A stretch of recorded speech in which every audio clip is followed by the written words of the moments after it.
매일 아침을 뉴스로 깨웁니다. YTN 라디오 김호성의 출발 새아침. 여러분 안녕하십니까? 출발 새아침 김호성입니다. 노후 설계자문회사 직원이 이렇게 얘기했습니다. 인생에 있어서 중요한 세 가지 금이 있는데 소금과 지금, 현금이라는 것입니다. 그런데 그 이후 중요한 것이 하나 더 있다고 하면서 그것이 바로 연금이라고 하더군요. 한 이동통신사가 어르신을 상대로 어버이날에 가장 받고 싶은 선물을 파악했더니 현금이 압도적으로 1위를 차지했습니다. 가장 받기 싫은 선물은 책이었다고 합니다. 어르신 머릿속이 도서관인데 더 이상 책이 필요하겠습니까? 네, 공감합니다. 나이 들수록 현금의 효용 가치는 더욱 높아지고 눈은 더욱 침침해질 테니까 말이죠. 눈이 침침해지는 것까지야 그렇다 치더라도 기억이 가물가물해지는 어르신들이 우리 사회에 크게 늘고 있습니다. 초고령 사회를 가르는 기준 65세 이상 어르신 수는 현재 우리나라에 700만 명, 이 가운데 10%인 70만 정도가 치매를 앓고 있습니다. 문재인 대통령이 어제 치매 안심센터를 방문한 자리에서 치매는 나이가 들면 다 겪을 수 있는 우리 모두의 일이라고 강조하면서 치매 국가 책임제를 더 발전시켜 나가겠다고 강조했습니다. 어르신이 가장 선호하는 선물 1순위 현금은 일상을 넉넉하게 해주지만 기억이 사라진다면 그 또한 의미가 없지 않겠습니까? 우리 사회 치매 문제의 현실과 대책 오늘 2부에서 전문가와 함께 집중 진단해 보도록 하겠습니다. 5월 8일 어버이날 수요일입니다. 잠시 후 출발하겠습니다.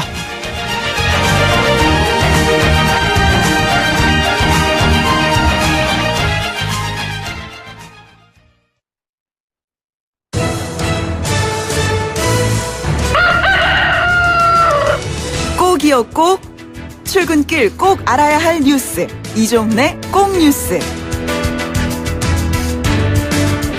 네, 오늘 꼭 아셔야 하는 뉴스 정리해보도록 하죠. 시사평론가 이종원 박사 나오셨습니다. 안녕하십니까? 네, 안녕하세요. 네, 어젯밤에 한미 정상이 전화 통화를 했습니다. 좀 한 템포 좀 늦은 게 아닌가 이런 생각도 드네요. 네, 또 이 미일 정상 통화 뒤에 이게 또 통화가 이루어져서 그거 관련해서도 약간 또 좀 문제 제기하는 분들도 없지 않아 있습니다. 네네.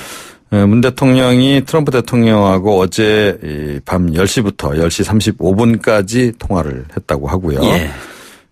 이제 2차 북미 정상회담 결렬 이후 지금 첫 통화입니다. 예. 꽤 좀 시간이 지났죠. 예. 지난 4일 북한의 발사체와 관련한 우리 정부의 입장을 설명했다. 네네. 하고 이제 청와대 쪽에서 이제 설명을 하고 있고요. 이번 발사에도 불구하고 북한이 비핵화를 위한 대화 궤도에서 이탈하지 않도록 하면서 가능한 조기에 비핵화 협상을 재개하기 위한 방안에 관해서 의견을 교환했다고 예. 또 전하고 있고요. 그리고 트럼프 대통령이 한국이 인도적 차원에서 북한에 식량을 제공하는 것이 매우 시의적절하며 긍정적 조치가 될 것이다라고 평가하면서 지지했다라는 설명까지 나와 있습니다. 네네. 백악관은 이 식량 지원 부분에 대해서는 언급을 하지 않고요. 북한의 최근 진행 상황과 최종적이고 완전하게 검증된 북한 비핵화 FFVD 네네. 그 달성 방안에 대해서 논의했다고라고만 지금 설명을 내놓고 있습니다. 예. 인도적인 차원에서 북한 식량 제공하는 것은 특별히 문제될 게 없잖아요. 그죠? 네, 그렇습니다. 예. 알겠습니다. 자, 그리고 이게 전기 매트 라돈 이 얘기가 한때 굉장히 큰 뉴스였었는데 요즘에 네. 좀 뜸하다 싶었는데 말이죠. 다시 이 문제가 좀 거론이 되는 모양이에요. 예. 지난해 이 시점에 지금 대진 침대 매트리스 네네. 이슈가 굉장히 불거져서 사회적으로 굉장히 파장이 컸었죠. 그랬었죠. 그러니까 1년 정도 지났습니다. 그런데 원자력 안전위원회가 어제 또 다른 제품들에서 라돈이 지금 나왔다. 그러니까 기준량 초과했다는 거죠. 그래서 수거 명령 조치를 내렸다라고 이제 밝힌 겁니다. 삼풍산업 신양테크 실버리치가 제조한 그 관련 제품인데요. 전기 매트도 있고 그다음에 이제 이불 종류도 있고 그렇습니다. 또 다른 회사 시더스라는 회사가 태국에서 수입한 그 라텍스 시스템즈라고 하는 제품도 예. 역시 지금 기준치를 초과한 것으로 드러나긴 했는데 이 업체는 또 2015년 3월에 파산을 했다 그래요. 그래서 이 판매 수량 같은 것도 파악하기가 좀 어려운 상황이라 그러고요. 네네. 어찌됐건 이번에도 보니까 역시 그 원료 모나자이트를 사용한 것이 이제 문제입니다. 대진 침대 경우에도 이제 모나자이트를 사용해서 그때 또 상당히 또 논란이 됐었죠. 자, 그러면 대진 침대 매트리스 등은 어떻게 되었는가? 17만 5천여 개 가운데서 10만 6천여 개만 수거가 됐다 그럽니다. 그러니까 60% 좀 넘긴 하는데 아직 40% 정도는 어디에 있는지도 지금 소재 확인이 안 되고 있고 또 수거가 또 중단이 돼 있는 상황이라고 해요. 자, 그러면 이제 쌓아놓은 그럼 이 대진 매트리스 등은 어떻게 또 처리가 됐는가? 그대로 있는 상태입니다. 처분 방법도 지금 아직 이제 못 찾아서 이번 뭐 하반기 정도에나 뭐 처분 방법이 나올 거다라고 하는데 이것도 지금 지켜봐야 되는 상황. 너무 오랫동안 방치하는 거 아닌가요? 이게 야적장에다 쌓아놓은 모습들이 사진을 통해서 보여줬잖아요. 그렇습니다. 그 지역 주민들이 또 뭐 반대도 하고 그랬었죠. 네. 이게 예를 들자면 뭐 소각을 한다고 했을 때 그 소각 이후에 분진 처리를 또 어떻게 하느냐 이런 문제들도 있었고요. 그렇죠. 또 이제 업체냐 또 지자체가 할 거냐 뭐 그것도 비용 정산을 서로 어떻게 할 거냐 이런 문제가 지금 다 개입이 돼 있는데 이런 정도 대규모면 차원에서도 관심을 당연히 가져야겠죠. 네. 알겠습니다. 그리고 아프리카 돼지열병 소식 지난번에도 전해주셨는데 일상 속에 직접적인 영향을 주네요. 삼겹살 가격이 오르고 있다 이런 얘기죠. 네, 삼겹살 가격 오르는 것이 뭐 반드시 이것 때문만은 아니겠으나 이것도 좀 상당한 영향을 미치고 있는 것으로 이렇게 지금 이제 분석이 되고 있습니다. 중국 내에 한 4억 내지 5억 마리 정도 사육돼지가 있는데 지금 중국에서 지금 집중적으로 이게 확산이 되고 있지 않습니까? 한 1억 내지 2억 마리 정도가 폐사했을 것이다라고 하는 추정입니다. 뭐 중국 정부 발표는 그렇지 않습니다만. 그리고 뭐 몽골, 베트남, 캄보디아 쪽으로까지 이제 전파되고 있는 상황이고요. 그러다 보니까 돼지고기 국제 가격이 상승을 했고요. 당연히 이제 그래서 수입량도 좀 줄어들었습니다. 당연히 가격이 오를 수밖에 없는 거고 한국 소비자원에 따르면 지난달 돼지고기 삼겹살 100g 가격 2,663원. 그래서 그 한 달 전 대비 17%가량 올랐다는 거고요. 만약에 이게 국내로까지 이제 영향을 미칠 정도가 된다면 만약 국내로까지 전파가 된다라고 하면 금겹살이 될 거다라고 그래서 일종의 사재기 현상도 부분적으로 나타나고 있다라고 하는 겁니다. 어제 오후에 일단 당정이 아프리카 돼지열병 긴급 점검 회의를 개최를 하고 내일은 좀 더 구체적인 예방 감염 대책 발표를 한다고 합니다. 네네. 알겠습니다. 그리고 가정의 달래 참으로 안타까운 소식들이 연일 이어지고 있는데 어제는 울산대교에서 투신을 하려고 하는 모녀의 모습이 영상을 통해서 나오면서 저도 사실 깜짝 놀랐는데 그래도 다행스럽게 구조는 됐습니다. 아찔한 장면 아마 다 보셨을 텐데요. 어제 오후 4시 32분께 두 여성이 울산대교 난간 밖으로 나가서 맨발로 서 있다. 이런 신고가 들어왔습니다. 경찰하고 소방구조대 심지어 해경까지 출동을 했고요. 출동은 굉장히 신속하게 이루어졌더라고요. 4분 정도 만에 다 도착을 했고 경찰이 협상 요원을 투입을 해서 한 5시간 정도 설득을 했습니다. 그래서 밤 9시 30분 정도 그 정도에 이제 다 구조에 일단 성공했고 보니까 뭐 지금 30대다 40대다 지금 뭐 보도가 약간 엇갈려 나오긴 하는데 그러니까 엄마와 10대 딸이었던 것으로 이렇게 지금 이제 밝혀졌습니다. 모녀 사이고 그런데 계속 사는 게 힘들다. 이런 얘기만 반복을 했다는 거죠. 그래서 이게 좀 남의 일 같지 않다. 이런 얘기가 좀 많이 나오고 있고, 뭐, 아시다시피 어린이날 전날 일가족 4명이 극단적 선택을 한 사건이 있지 않았습니까? 그때도 30대 가장이었고, 부부였죠. 그리고 또, 6일날 부모와 다툰 뒤 분신 사망한 여성도 30대. 또 5일 편의점 운영하던 30대도 마포대교에서 투신 사망. 자, 그래서 공통점이 30대라는 거죠. 그래서 3040 세대 안 그래도 지금 굉장히 힘든 시기를 겪고 있다라고 제가 말씀드린 적도 있는데 뭐 상황이 이렇게 좀 자꾸 이런 사고가 좀 빈발하다 보니 지금 뭐 전반적으로 남의 일 같지 않다라는 얘기가 지금 많이 나오고 있는 상황입니다. 또 울산하면 또 우리나라에서 가장 개인소득 수준이 높다는 그런 지역이잖아요. 또 보면. 호황을 누렸던 곳인데 최근에 사실은 지역 경제가 좀 많이 나빠지고 있고 뭐 현대중공업이 본사가 뭐 떠난다 그래서 이것도 지역 차원에서 굉장히 논란이 되고 예. 있고 근데 그런 거하고도 좀 연관이 돼 있는 거 아니냐 뭐 그런 얘기도 지금 나오고 있습니다. 국민소득 3만 달러 시대의 명암이 교차하는 또 다른 사례가 아닌가 이런 생각도 또 듭니다. 네, 오늘 말씀 여기까지 듣죠. 고맙습니다. 네. 이종훈 시사평론가였습니다.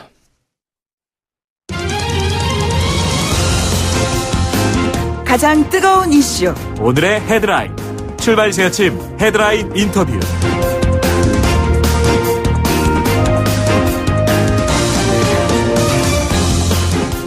네, 문무일 검찰총장이 발언 이후에 뉴스의 중심에 있는 것 같습니다. 핵심이 두 가지입니다. 수사를 시작하고 종결할 권한을 분리해야 한다. 그리고 다른 하나는 수사를 사법적으로 통제해야 한다. 무슨 얘기인지 잘 모르시는 이해가 안 가시는 분들도 있으실 겁니다. 그래서 이 문제를 오늘 아침에 좀 자세하게 좀 알아보도록 하겠습니다. 국회 사법개혁특별위원회 소속이시죠? 더불어민주당의 표창원 의원을 전화로 연결하겠습니다. 의원님 안녕하십니까?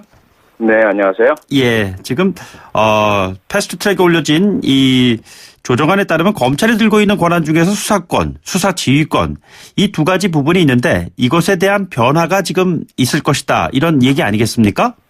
네, 그렇습니다. 우선 수사권은 검찰이 모든 사건을 그동안 수사를 해왔는데요. 새로운 법안에 따르면 경제, 뇌물, 부패, 공무원 범죄, 방위 산업 관련 범죄, 경찰관 범죄 등 중요 사건 이외에는 이제 검찰은 수사를 못하도록 그렇게 하고요. 네네. 수사 지휘권이라는 것은 이제 경찰에 대해서 검찰이 지시할 수 있고 사건을 보내라고 할 수 있고 또는 뭐 중단하거나 보완하라고 할 수 있었던 그런 지휘권 자체에 대해서 제한을 한다. 이렇게 보시면 될 것 같습니다. 예. 이 수사권 부분 먼저 좀 짚어보도록 하죠. 문 총장이 수사의 개시 그리고 종결이 구분이 돼야 국민의 기본권이 온전히 보호될 수 있으리라 생각한다. 자, 이게 무슨 뜻입니까? 수사를 이제 누군가에게 범죄 혐의가 있을 때 수사를 할 수 있느냐 없느냐. 이건 네네. 과거에는 검찰의 그 허락을 받아야만 경찰이 할 수 있었는데. 네네. 지난 이명박 정권 당시에 고쳐져서 수사를 시작하는 것은 언제든지 경찰이 할 수 있게 되었고요.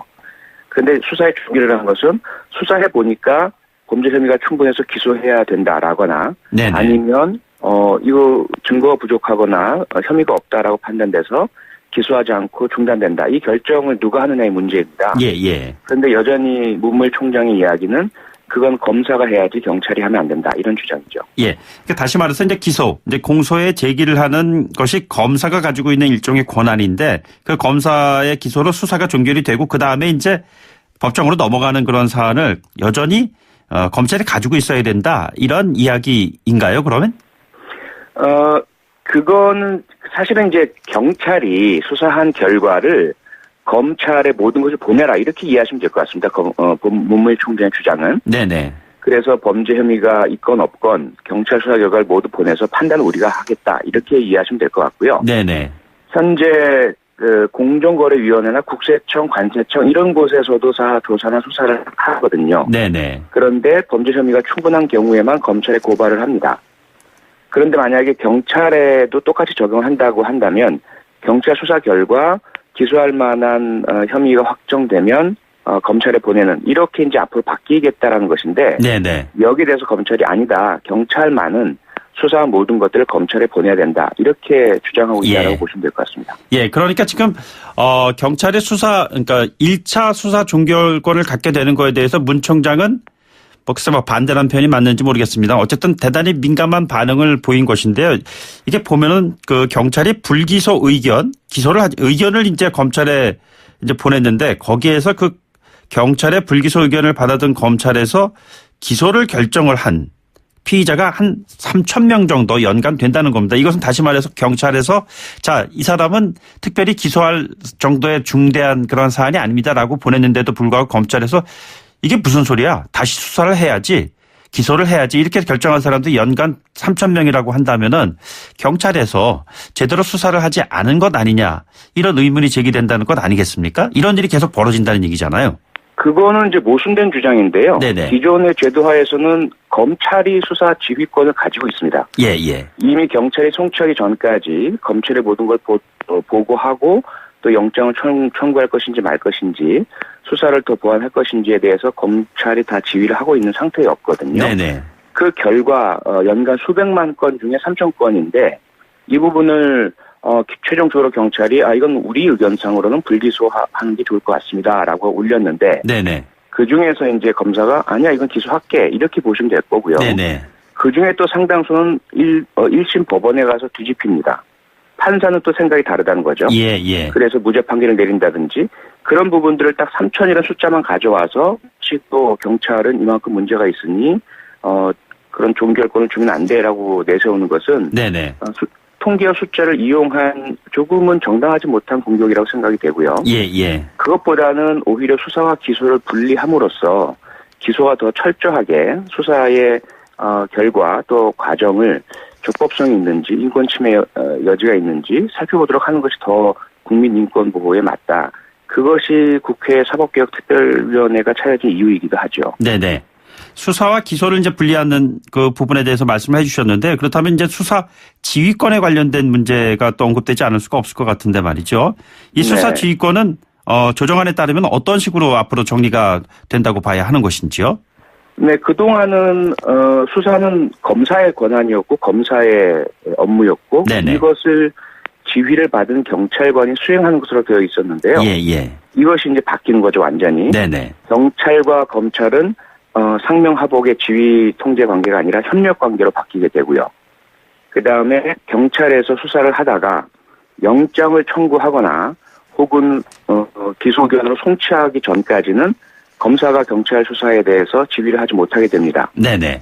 다만 수사 과정에서 인권 침해, 법령 위반 혹은 수사권 남용 이 세 가지의 의혹이 있을 경우에 피의자건 피해자건 목격자건 누구든지 이를 검찰에 항의 민원 제기할 수가 있고요. 예, 예. 그 경우에는 검찰이 바로 경찰에 대해서 이제까지 수사 모든 서류와 증거 목록을 다 보내라 이렇게 요구할 수가 있고 네네. 경찰은 보내야 하고 그러면 검사가 확인해보고 만약에 문제 있으면 시정 조치 요구를 할 수 있게 되고요. 예, 예. 그다음에 이에 대해서 정당한 이유 없이 받아들이지 않으면 검사는 그 해당 경찰관에 대해서 징계 요구를 할 수 있고 이렇게 이제 바뀌게 됩니다. 그래서 네네.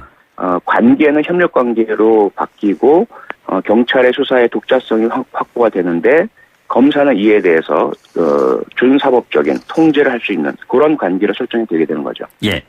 그 의원께서 이것 좀 한번 들어주시기 바랍니다. 그 10년차 형사부 검사가 검찰 내부 통신망에 올린 글입니다. 이런 내용입니다. 2천만 원 정도의 소액 사기라든가 폭행 수준의 사건은 검찰이 수사하지 않고 경찰은 검찰의 재수사나 보완 수사 요구에 따를 의무가 없기 때문에 결과적으로 서민들이 피해를 본다라는 검사의 주장입니다. 이 부분에 대해서는 어떻게 생각하시는지요? 저는 전혀 동의가 안 가는 주장이고요. 네네. 제가 지난 법사위 국정감사 때도 전국검찰청에 대한 감사를 하면서 형사부 검사들이 평균 한 사람당 100건 이상의 사건을 처리해야 합니다. 네네. 그러면서 한 사건에도 집중하지 못하고 과하게 되고 그러다가 한 번은 과로로 숨지기까지 했거든요. 예.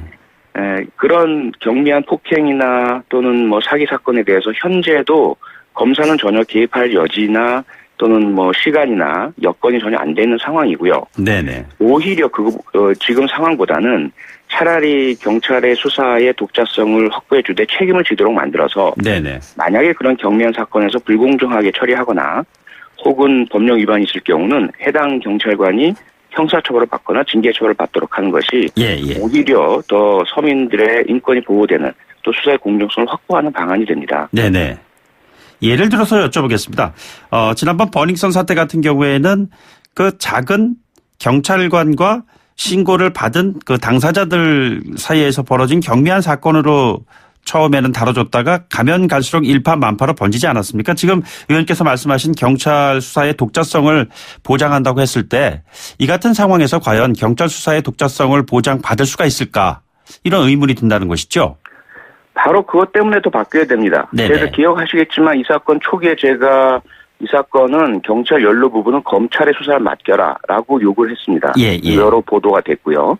그런데 검찰에서는 권익위원회에서 이 사건을 검찰에 고발을 했음에도 불구하고 네네. 스스로가 직접 수사를 하지 않았습니다. 예. 경찰로 다시 내려보냈습니다.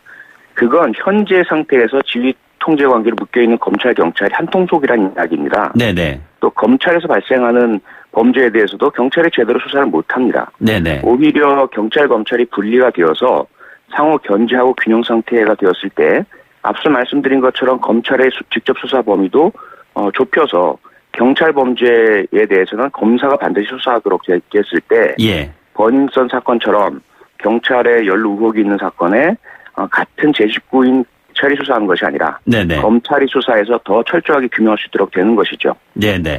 그 과거에 꽤 오래전에 수년 전에 한 여성 경찰관이 검사를 수사하기 위해서 경찰에 출두하라고 했을 때 검찰에서 검사가 그걸 불응하면서 그 검찰청 앞에서 1인 시위를 한 적이 있었어요. 그거를 그렇죠. 바라보는 대구에서. 국민들의 네. 시각은 이 검찰과 경찰이 그 서로 좀 대립된 관계에서 서로 그 소통이 잘 안 되는구나 이런 생각이 들었는데 이번 검경 수사권 조정과 관련해서 이 같은 것이 더욱더 극명하게 드러나는 것이 아닌가. 국민의 기본권이라는 것을 겉으로 내세우고는 있지만 검찰과 경찰의 양측의 밥그릇 싸움이 아닌가.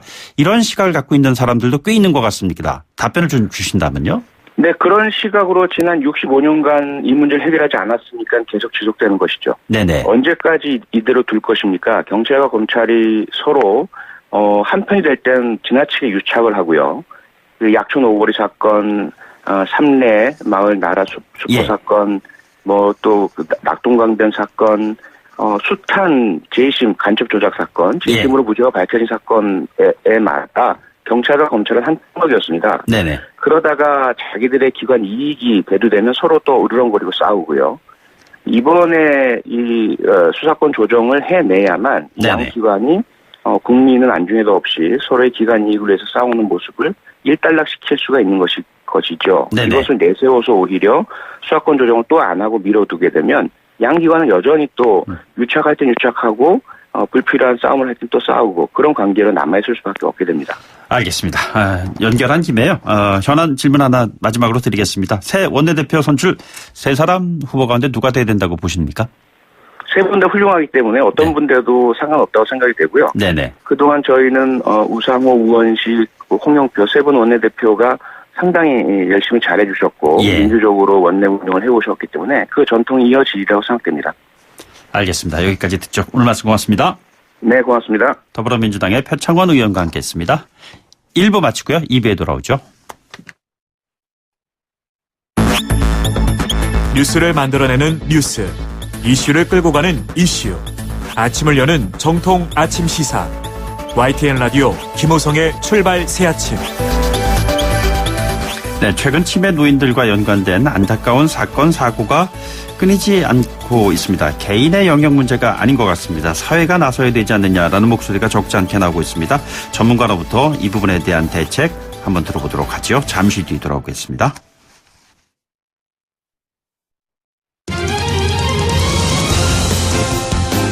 가장 뜨거운 이슈 오늘의 헤드라인. 출발 새아침 헤드라인 인터뷰.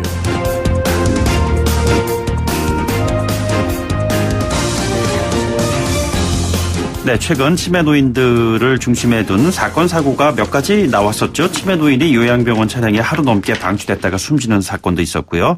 또 치매 환자를 대상으로 하는 간병 살인과 연관되는 사건, 사고 소식이 잇따라 발생을 했습니다. 국가와 사회가 해결책을 마련해야 한다. 이런 지적이 참 많은 것 같습니다. 전문가 모시고 자세히 짚어보도록 하죠. 한림대 사회복지학과의 석재은 교수 나오셨습니다. 교수님, 안녕하십니까? 예, 안녕하세요. 네, 어제 그 문재인 대통령이 그 치매 안심센터를 찾아가지고 치매라는 것이 결국에는 우리 모두의 그 이야기가 아닌가 뭐 이런 이야기를 강조를 했습니다. 어떻게 지켜보셨는지요?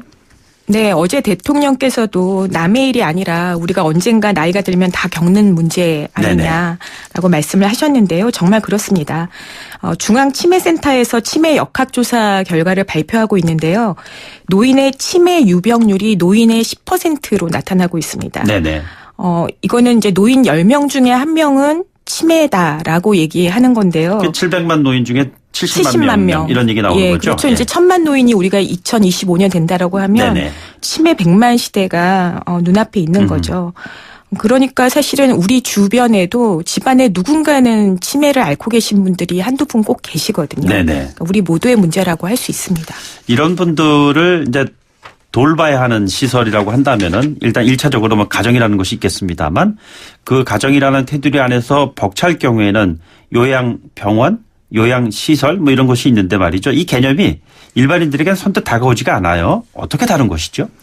그러니까 일반인들은 사실은 요양병원, 요양시설 모두 다 돌봄이 필요하고 몸이 아프신 분들을 모시는 곳이다라고 생각을 하고 계시고요. 네네. 실제로 그 요양병원이나 요양시설도 별로 이렇게 구분해서 생각하고 있지 않은데요. 네네. 사실은 요양병원하고 요양시설은 목적이 다릅니다. 예. 요양병원은 원래 그 수술 후 회복이나 아니면 이제 일정 기간 재활이 필요하신 분들 네네. 그리고 의료가 상당히 계속 지속적으로 필요하신 분들에 대해서 일정 기간 요양을 하는 그런 곳이고요. 그러니까 말하자면 의료적인 어떤 서비스가 굉장히 중요한 부분이고요. 그러니까 본인이 오래 입원하고 싶어도 계속 입원해 있을 수는 없는 것이죠. 요양병원에. 원래 목적은 단기간에 일정 그렇죠. 기간 예. 입원하는 곳이고요. 근데 이제 우리나라에서는 다른 세계의 유례 없이 네네. 굉장히 장기간 입원하시는 분들이 요양병원을 많이 이용을 하고 계시고요. 자, 그러면 요양시설은요? 요양시설은 원래 목적 자체가 돌봄을 목적으로 하고 있어요. 그러니까 일상생활을 본인의 집에서 요양시설로 옮겨서 네네. 일상생활을 영위하는 것이죠. 그러니까 돌봄이 필요하니까 전적으로 좀 돌봄을 받으면서 예. 일상생활의 삶의 목적이 있고요. 네네. 생활의 연장선상에 있다라고 보시면 될 것 같습니다. 어제 그 문재인 대통령이 그 치매 안심센터를 찾았을 때 우리 가족도 이 같은 시설에 있다 하는데 그것이 요양병원인가요? 요양시설인가요? 그럼? 문재인 대통령 장모님을 네네. 어디 모시고 계신지는 잘 모르겠는데요. 보통은 원래 이제 우리가 노인 장기요양 보험 제도가 도입되면서 네네. 예, 이렇게 그 거동이 불편하신 분이나 치매 어르신들은 사실은 노인 요양 시설에 모시는 것을 기본으로 하고 있습니다. 원래 서비스의 정책적으로는. 양쪽 요양병원과 요양시설의 서비스의 차이점이라고 한다면은 어떤 것인가요? 지금 서비스의 원래 목적적으로 차이점은 요양시설은 일단은 그러니까 그 일상생활을 도와주는 요양보사 분들이 일상생활을 도와주는 돌봄 중심이고요. 네네. 병원은 의료 인력들이 중심이 돼서 의료 서비스를 일단은 지속적으로 제공할 수 있는 것에 목적이 있습니다. 지금 보면은 그런데 그 요양기관들이 이제 여러 가지로 생겨나고는 있습니다만 제대로 된 양질의 의료 서비스가 제공되고 있지 못하다라는 지적이 좀 꽤 있는 것 같습니다. 교수님께서 보시기엔 어떻게 생각하고 계시는지요? 일단 저희가 장교양보험 제도를 도입한 게 10년이고 네네. 요양병원도 급격히 확충된 게 이제 한 10년 되는데요. 한 10년 동안에 양적으로는 굉장히 많이 확충이 됐지만 질적으로 이 부분들을 발전시키는 데는 분명히 이제 좀 한계가 있었고 네네. 앞으로 더 발전할 여지가 크다라고 봅니다. 이게 양적으로는 전국 곳곳에 이 같은 시설이 있는데 그곳에서 치매 노인들을 돌봐야 되는 돌봄 서비스가 그렇게 지금 만족할 만한 수준은 아니라는 말씀이시잖아요. 네네. 뭐 가족들이 그 혼자서 고생하던 것들을 사회가 조금씩 이제 분담하기 시작했다라는 측면에서는 의미가 있지만 충분히 그야말로 이제 우리가 질을 생각을 해보면 노인의 삶의 질을 생각을 해보면 충분한 서비스나 돌봄을 만족스럽게 받고 있지는 못한 상황이다. 바로 얼마 전에 보면은 그 같은 시설에 있는 그 치매 노인을 학대하는 그러한 그 동영상이 그 드러나면서 아주 많은 분들의 공분을 사기도 했었는데 말이죠. 실질적으로 보면 치매 환자들도 그런 시설에 가기를 원치 않을 거 아니에요. 두려움을 갖게 되시죠. 네네. 왜냐하면 내가 그곳에 가면 또 이렇게 같은 이제 처우를 받게 되지 않을까라고 이제 두려움을 갖게 되실 텐데 사실 이제 학대는 기본적으로 우리가 그 노인을 어쨌든 서비스의 대상이 아니라 그야말로 하나의 그 삶을 같은 본인과 같은 어떤 삶의 인격체로서 이제 예. 본다라고 하면 사실 그거에 대한 이해가 좀 더 사람에 대한 이해가 좀 깊어지면 자연스럽게 이런 인권 감수성이 네네. 높아지면서 좀 해결될 수 있는 부분도 있고요. 근데 이제 물리적으로 이 돌보는 환경 자체가 굉장히 열악하다 보니까 예. 그분들의 이제 근무 환경이나 뭔가 이제 배려하고 누군가를 좀 더 제대로 돌보고 할 수 있는 환경이 안 되는 부분도 있습니다. 예, 예. 그거는 우리가 제도적으로 뭐 인력의 수를 좀 늘려준다든지 네네. 인력에 대한 처우를 좀 더 개선시켜준다라든지 그런 식으로 사회적인 노력이 같이 병행이 되어야지 학대라는 문제도 같이 해결될 수 있지 않을까 싶습니다. 이상적인 그런 상황이라는 것은 가족이라는 테두리 안에서 이제 간병을 받는 것인데 그것은 물론 뭐 좋은 경우에는 그렇겠지만 극단적인 선택을 하게 되는 그런 상황까지 있어하고 최근에는 뭐 간병 살인이라는 사건 사고까지 나오고 그랬잖아요. 개인 가족들이 감내하기에는 너무 엄청난 그 짐이어서 이 같은 문제를 어떤 방식으로 풀어나가야 할 것인가라는 이제 숙제가 이제 나오지 않겠습니까? 네, 뭐 간병 살인이라고 소위 얘기하는 그런 안타까운 상황들이 벌어지는데요. 그 간병 기간이 사실 좀 장기화되는 상황이고요. 네네. 이제 어르신들 수명도 길어지면서 그리고 또 이게 계속 개선되는 게 아니라 이제 치유될 수 있는 것이 아니라 점점 이제 나빠지는 네네. 상황 속에서 이제 보는 거기 때문에 일단 이제 이 부분들에 대해서는 결국은 사회가 네네. 같이 이렇게 전적으로 내가 이걸 책임지고 있다라는 부담들을 이런 가족의 고통 부담들을 같이 사회가 덜어줄 때 이게 가능하다라고 봅니다. 특히 지금 간병 하는 그 가족들 자체도 굉장히 고령이 많거든요. 예, 예. 그러다 보니까 사회 제도가 어쨌든 전적으로 내가 이거를 손을 놓으면 아무도 이거를 돌봐주지 않을 거야라는 이제 말하자면 신뢰가 없는 부분들이 결국은 극단적인 선택으로 이끄는 거죠. 그러니까 사회가 내가 조금 힘들면 사회가 이걸 좀 덜어줄 거야라는 네네. 그런 이제 믿음을 우리 사회가 제도로서 네네. 뒷받침을 해준다라고 하면 그렇게 극단적인 선택을 하게 되지는 않지 않을까. 그리고 사실은 의외로 국민들이 사회가 이런 제도를 마련하고 있다는 것을 잘 모르는 경우들이 꽤 있어요. 예, 예. 네, 노인 장교양보험이 10년이 됐지만 네네. 이런 제도로 우리가 뭐 도움을 받을 수 있다라는 것들을 모르세요. 이거는 경제적인 소득계층하고 관계없는 거거든요. 구체적으로 치매 국가 책임제 뭐 이런 얘기 테두리 안에 지금 말씀하시는 것이잖아요. 네. 그러면은 치매 노인을 부양하고 있는 가족들이 알아야 할 그런 국가 책임제 내용들이 있다면 어떤 것들이 있을까요? 치매 국가 책임제를 이제 문 대통령이 이제 대통령 공약으로 하시면서 들어왔는데 지금 일단은 경증 치매의 경우 네네. 아주 그야말로 치매로 진단만 받아도 일단은 뭐 인지 치료라든지 뭐 예든 주야간 보호나 예. 방문 서비스나 방문 요양에 오셔가지고 이제 서비스 해주는 것들을 받을 수가 있고요. 어디다 신청을 해야 되는 겁니까?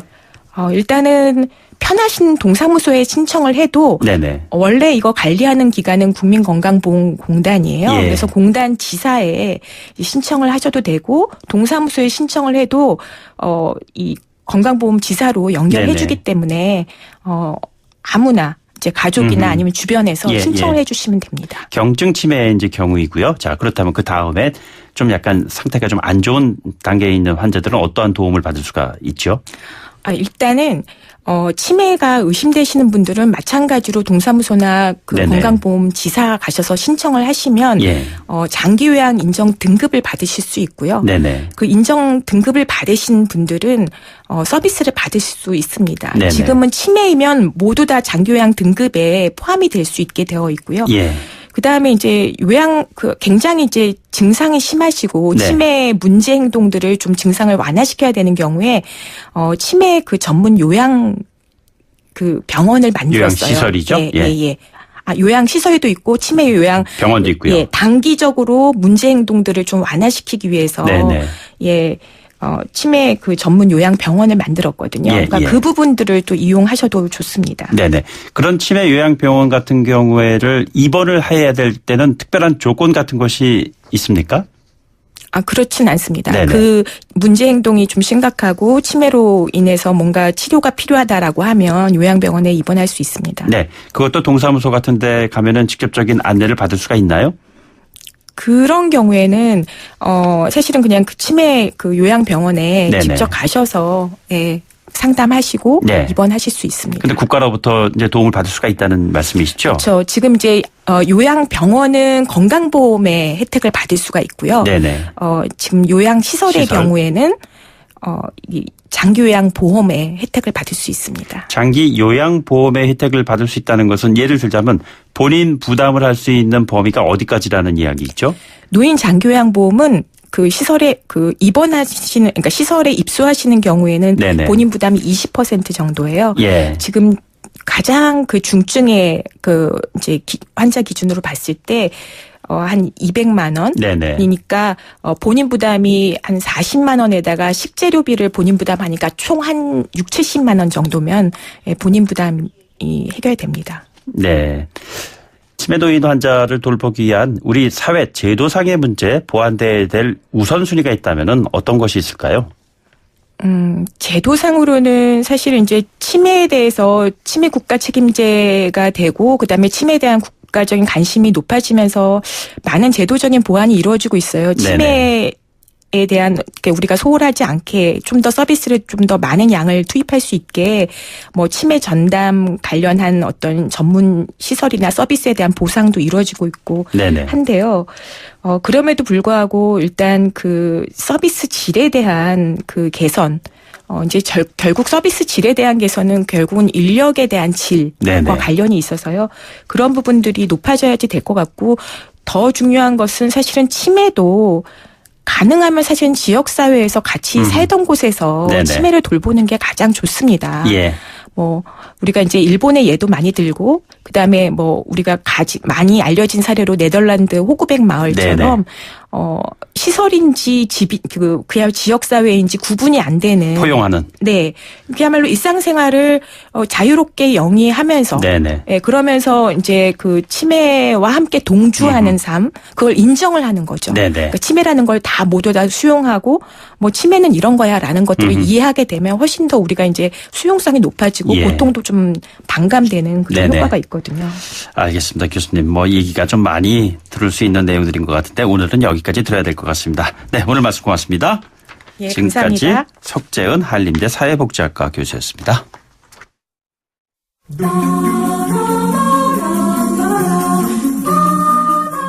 김호성의 출발새 아침과 함께하는 위클리 시사 퀴즈.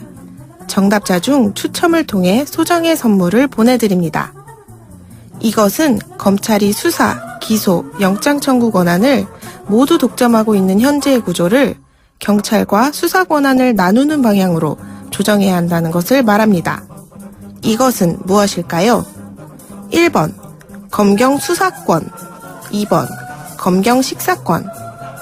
짧은 문자 50원, 긴 문자 100원의 유료 메시지 샵 0945, 샵 0945로 보내주시면 됩니다.